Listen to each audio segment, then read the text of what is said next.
We never forget our boy. He was, a wonderful child, and we miss him terribly. I wouldn't wish this on anyone.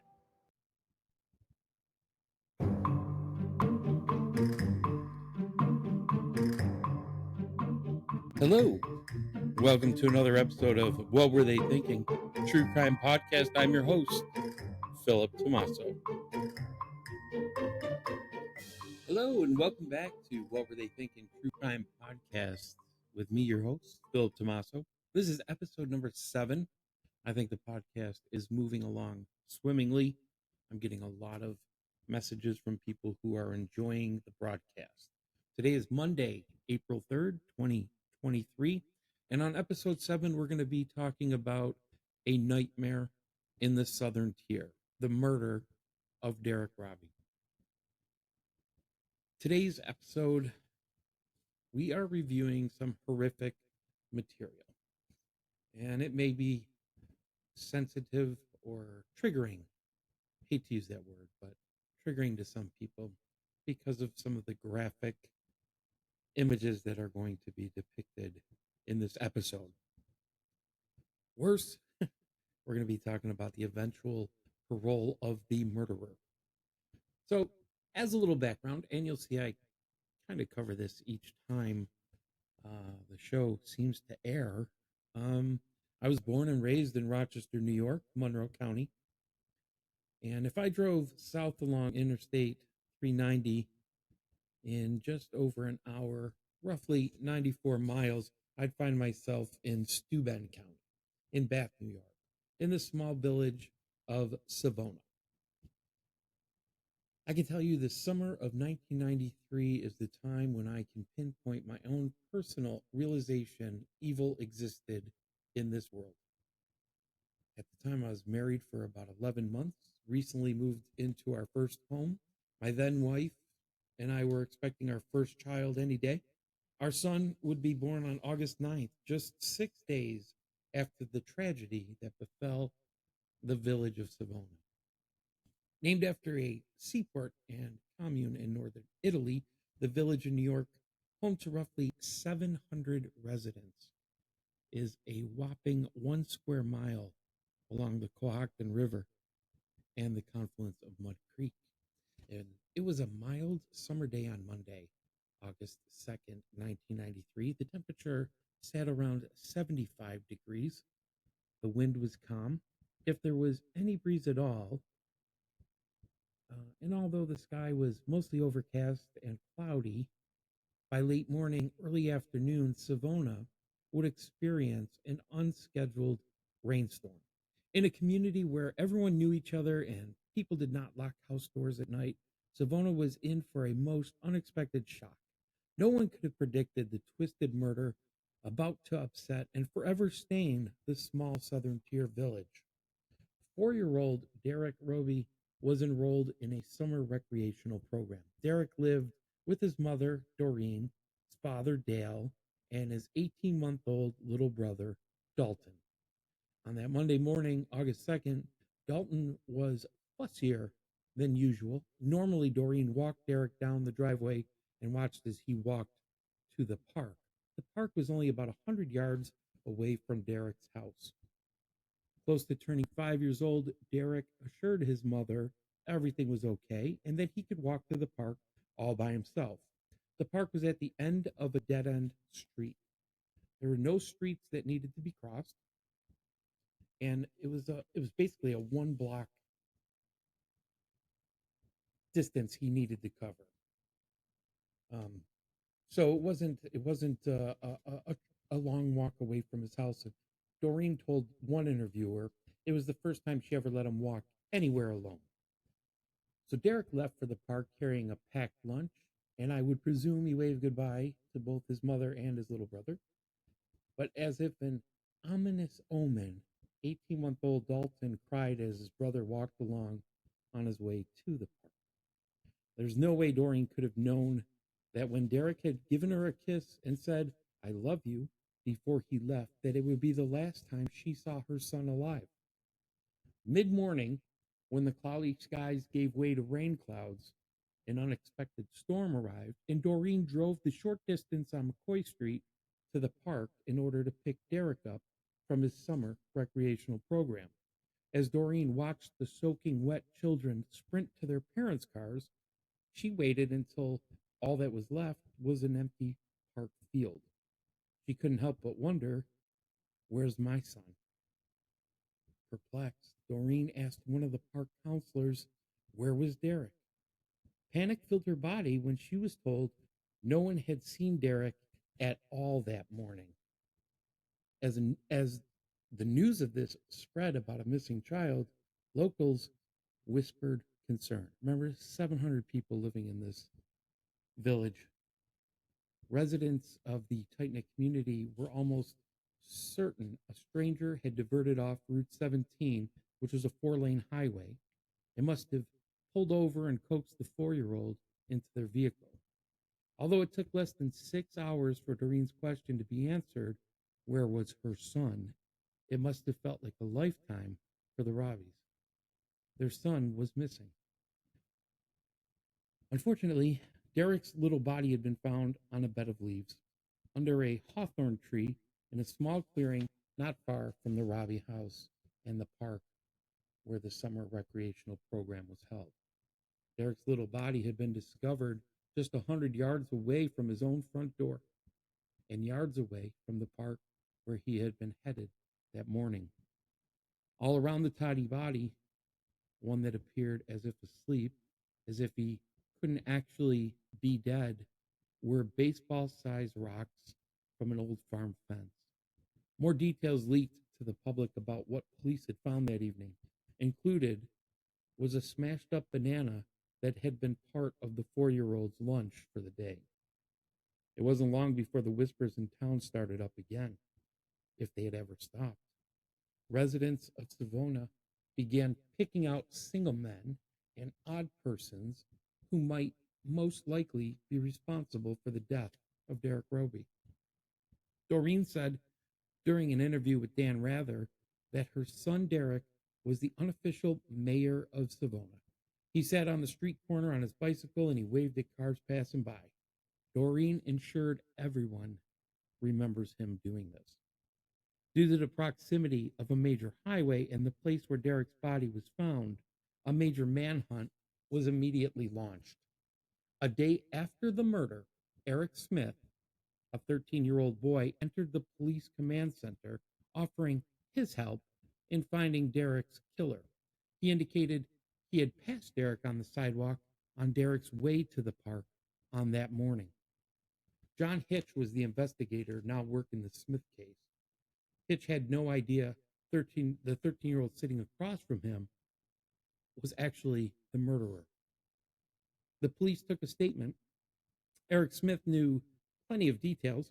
He was able to describe Derrick's clothing, the lunch pail, and seemed to recall some helpful information.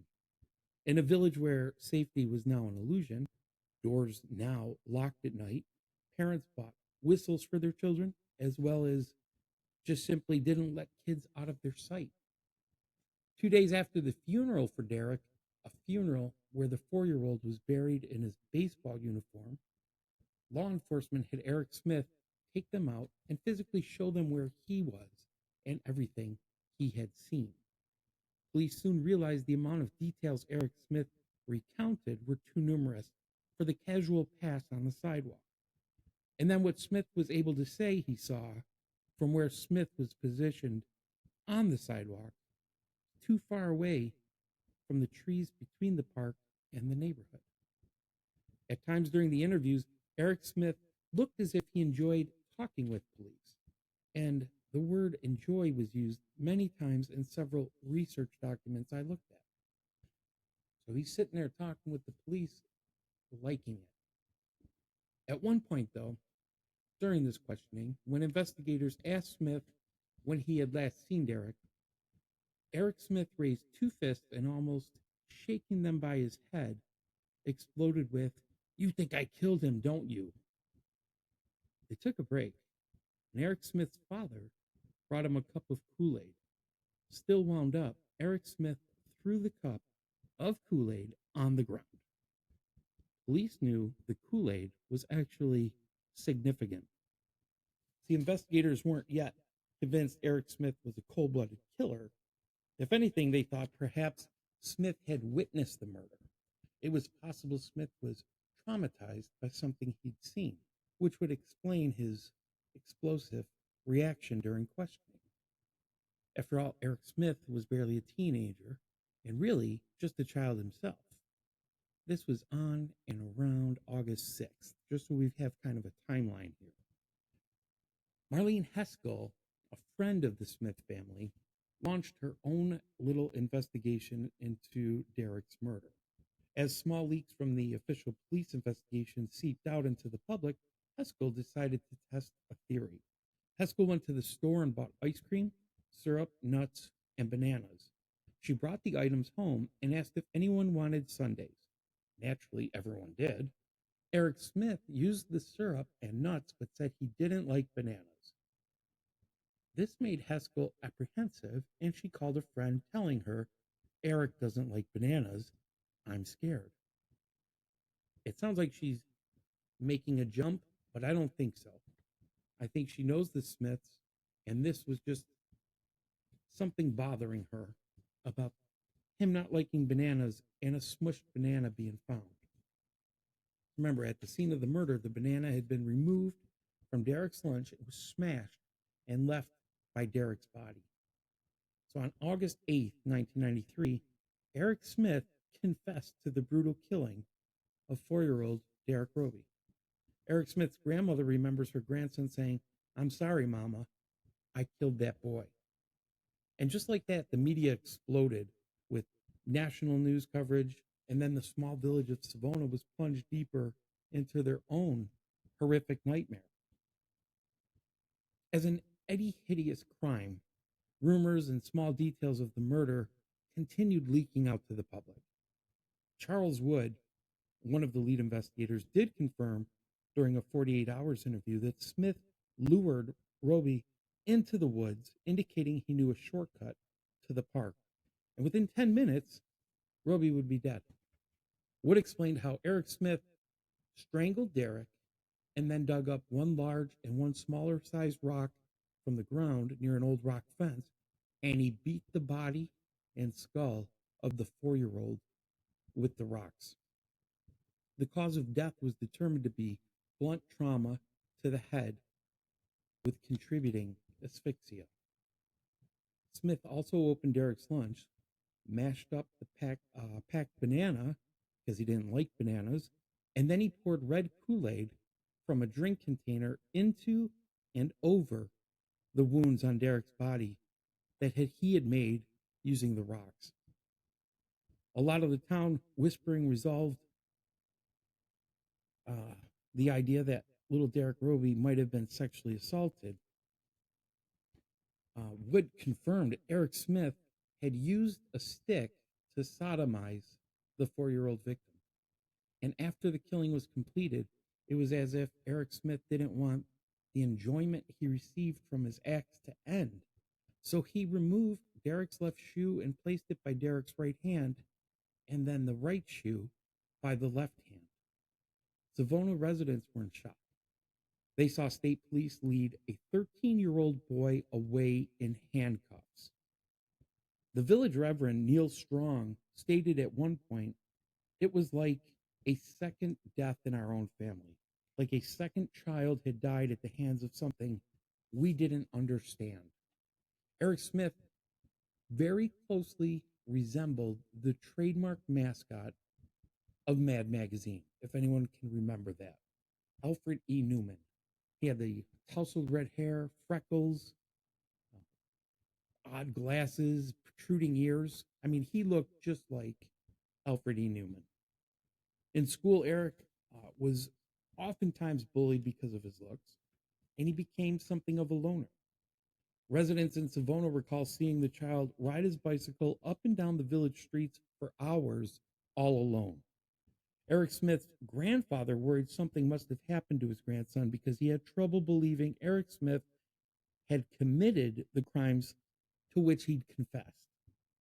That's got to be one of the hardest things for family, Eric Smith's family, is accepting that someone they know, someone they love, someone they've always known could be responsible for such grotesque crimes. But everyone would learn more about Eric's life. And as a child, Smith often threw temper tantrums. It was not uncommon for the Eric Smith to bang his head on the floor during these tantrums. Eric had speech problems. He was held back in school. And when Eric asked for help, his adoptive father, Ted Smith, didn't know how to provide the help his son asked for. Ted Smith actually confessed when Eric was angry, he would leave the house and punch trees until his knuckles were bloody. Eric Smith would, not Ted, not the father. Tammy, Eric's mother, worried epileptic medications she was on while pregnant may have contributed to her son's psychosis.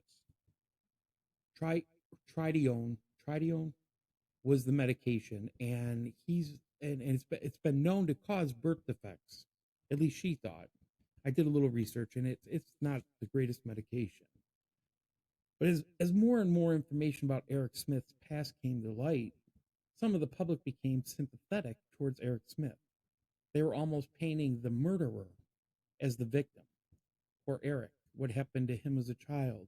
Are there issues? Did he have problems? Could something have been done to help him if we'd noticed it sooner? The district attorney and the prosecutor in the matter, John Tooney, called the looking into Smith's past during the trial the poor Eric phase. Did he know he was strangling Derrick? That he was strangling a child, a person? If he knew what he was doing was wrong, that he shouldn't have been doing it, then he can have every psychological, psychiatric problem in the world, and he's still responsible for what he did under the law. That's what the prosecutor said. Derrick Robie's parents could not help but become completely incensed as sympathies completed a deranged 180 twist. And I don't blame Derrick's parents.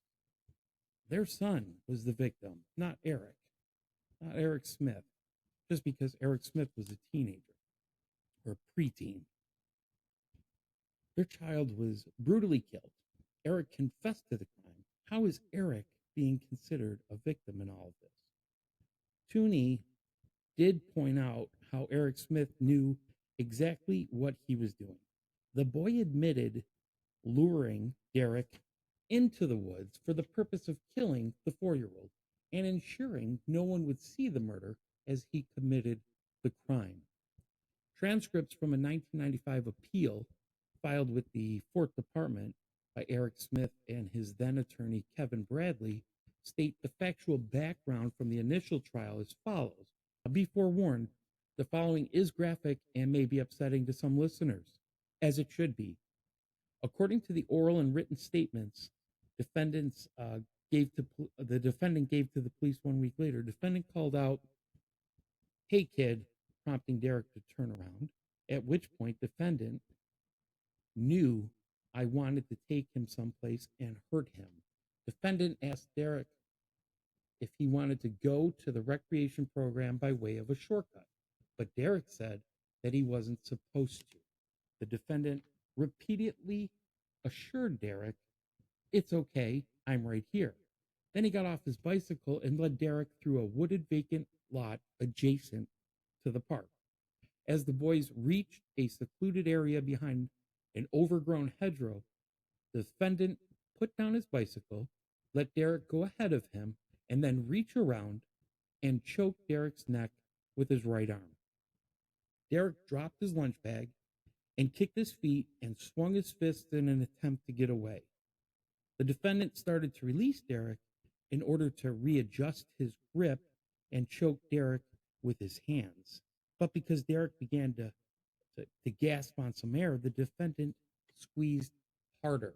After about 30 seconds, Derrick no longer made any noise. So the defendant figured he was dead, and he laid him on the ground. When Derrick again began gasping for air, the defendant dumped Derrick's lunch on the ground, picked up a paper napkin, and stuffed it down Derrick's mouth. The defendant then attempted to stuff a plastic sandwich bag in Derrick's mouth, but pulled it out when Derrick bit the defendant's finger. The defendant picked up a small rock, kneeled over Derrick, and struck him with it 3 times on the right side of the head. Then he picked up a larger rock and with both hands threw it 3 times on Derrick's head. Then he picked up another large rock and threw it twice onto Derrick's chest and once onto his midsection. At that point, the defendant took the drink from Derrick's lunch and poured it on Derrick's face, and then he pulled down Derrick's pants. He took a stick, he flipped Derrick over, and he put the stick, and it's quoted here, he put the stick up his butt. Wow. I even have a hard time, and I've been studying this, and I have a hard time going through all of this. The defendant, and I hate using the word defendant, I'm just going to say Eric Smith. Eric Smith flipped over the body again, dragged it several feet to a rock pile, and then left the area on his bike. After about 5 minutes, Eric Smith returned to the scene to check the body. As Eric Smith subsequently related to police, he wanted to double, triple check to make sure that Derrick was dead. I was worried if he wasn't there, he might say something. However, I figured if he's dead, and I believed he was, I won't have to worry about anything. Eric Smith then left the scene. That's a quote from the statement of facts. So at 9 years old, going back here, at 9 years old, Eric Smith had developed an addiction to nicotine, smoking a pack a day. Apparently, this was very common knowledge that this 9-year-old's smoking a pack a day. At 12 years old, Eric Smith strangled a neighbor's cat. He was forced to apologize for killing the cat and then performed yard work for that neighbor as a means of penance. Right here's where I firmly believe the murder of Derrick Robie could have been avoided. At this point, the neighbor and Eric Smith's parents knew their troubled loner of a son, pack-a-day smoker, had issues that went beyond temper tantrums as a young child. That's not what happened. On November 7th, 1994, after being tried as an adult, Eric Smith was convicted of 1 count of murder in the 2nd degree and sentenced to the maximum term then available for juvenile murderers, a minimum of 9 years to life in prison. While in jail, Smith read out an apology letter to Robie's family on public television. He said in his apology, "I know my actions have caused a terrible loss in the Robie family, and for that I am truly sorry. I've tried to think as much as possible about what Derrick will never experience. His 16th birthday, Christmas, anytime, owning his own house, graduating, going to college, getting married, his first child. If I could go back in time, I would switch places with Derrick and endure all the pain I've caused him. If it meant that he would go on living, I'd switch places, but I can't." So then at the end of his statement, Smith states that he cannot bear the thought of walls, razor wire, and steel metal bars for the rest of his life. He has also apologized to Derrick Robie in interviews, but here he is apologizing and in the same breath saying how he can't handle the thought of being locked away in prison. So Smith, held in a juvenile facility for 3 years, was then transferred to an open prison for young adults. In 2001, he was transferred again. This time, it was to the Clinton Correctional Facility in Dannemora, New York. This is a maximum security prison. And in May 2016, the New York State Department of Corrections website listed Eric Smith as having been incarcerated at Collins Correctional Facility, a medium security prison for male inmates. Collins is located in Erie County, New York. On April 26, 2019, Eric Smith was locked away inside the Gowanda Correctional Facility, also a medium security prison. And then on November 30th, 2019, Eric Smith was being held in the Woodbourne Correctional Facility in Sullivan County. He was bounced from place to place to place. Smith was denied parole 10 times from 2002, when he was first eligible for parole, until January 2020. After the 2012 hearing, the parole board had cited a concern for public safety in its decision, in addition to the opposition of Robie's parents to his release. Tammy and Dale Robie were present at every parole board hearing, like clockwork, every 2 years. At that hearing, he told the parole board he would not return to Savona if released and would go to a shelter or a halfway house instead. So, like I said, Eric Smith first became eligible for parole in 2002, and his parole was continually denied. But in October of 2021, Smith was granted parole after 27 years of incarceration. He was scheduled to be released on November 17th, 2021. This was delayed due to Smith not having an approved residence. But Eric Smith expressed an interest in counseling bullied children. He thought he was more than qualified for this kind of a role, kind of trying to explain to the parole board why he could now be someone the community could rely on instead of a liability, instead of a dangerous, murderous liability. Eric Smith was convinced he would be an asset, which I guess, I don't know, that's what he thinks. Obviously, it's delusional in my mind. So naturally, Eric's attorney agreed, with her client, Susan. I can't pronounce her last name. I'm not even going to pretend to try and pronounce her last name. Susan has 5 children, and she's a former college professor and earned her law degree from Cornell. Eric paid her $5 a month for her legal services. So Susan believes, since nothing will change the events that already happened, maybe Eric Smith counseling bullied children can at the very least prevent future crimes from being committed. What a wonderful thought. That's sarcasm, just in case you're not picking it up, just in case the microphone's not accentuating the sarcasm aspect clearly enough. The Robie and the Smith families, they don't talk. The Robies profess they will never move out or away from Savona. And Derek's father said, I live on Robie Road. It's all family up through here. The Robies rely on that family support more often than not. Volunteers in Savona have bulldozed the area where Derek's body was found. They put in a baseball field in honor of their 4-year-old victim. Prior to Smith's paroled release, the Robies were instrumental in getting the Penny's Law passed. Penny's Law focused on lengthened sentences for children who commit murder. So just a little over a year ago, after being locked away for just over 27 years, on February 1st, 2022, at the age of 42, Eric Smith was ultimately released from prison on parole. Jeff Murray writes in an article from the Rochester Democrat Chronicle, Smith told the parole board he carried a lot of anger due to emotional and physical abuse he suffered at home and the bullying he endured at school. Smith told the parole board he's engaged to be married to a woman who initially contacted him while she was studying to be a lawyer and was doing research on the juvenile justice system.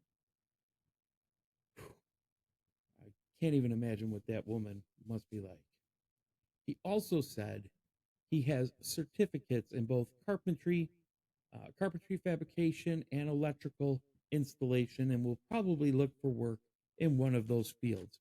Yep, I would want him in my house working on my wiring. That's the sarcasm. So, under the conditions of his parole, Smith can't leave New York State without permission.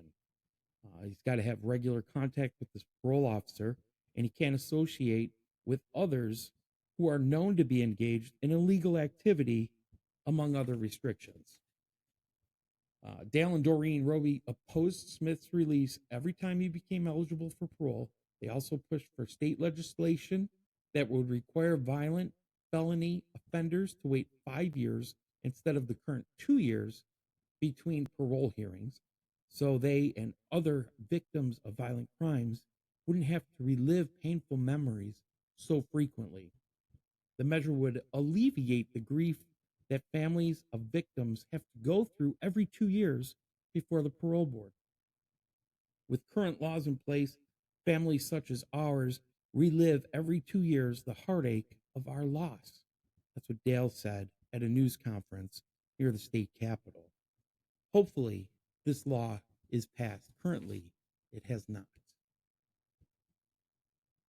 You might say he did the crime, he did his time, you know, but is it fair to the family of the real victim when the victim's life was cut short?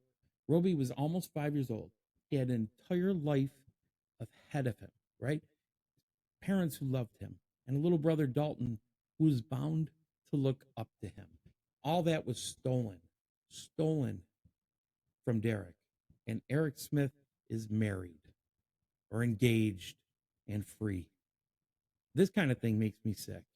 This whole case makes me sick. The nightmare in the Southern Tier, it's not over. It's not over. I'll keep an eye out for what happens next. You should too.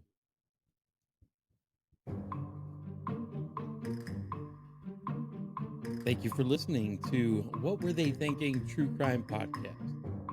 As always, like, share, subscribe, and we'll see you next time.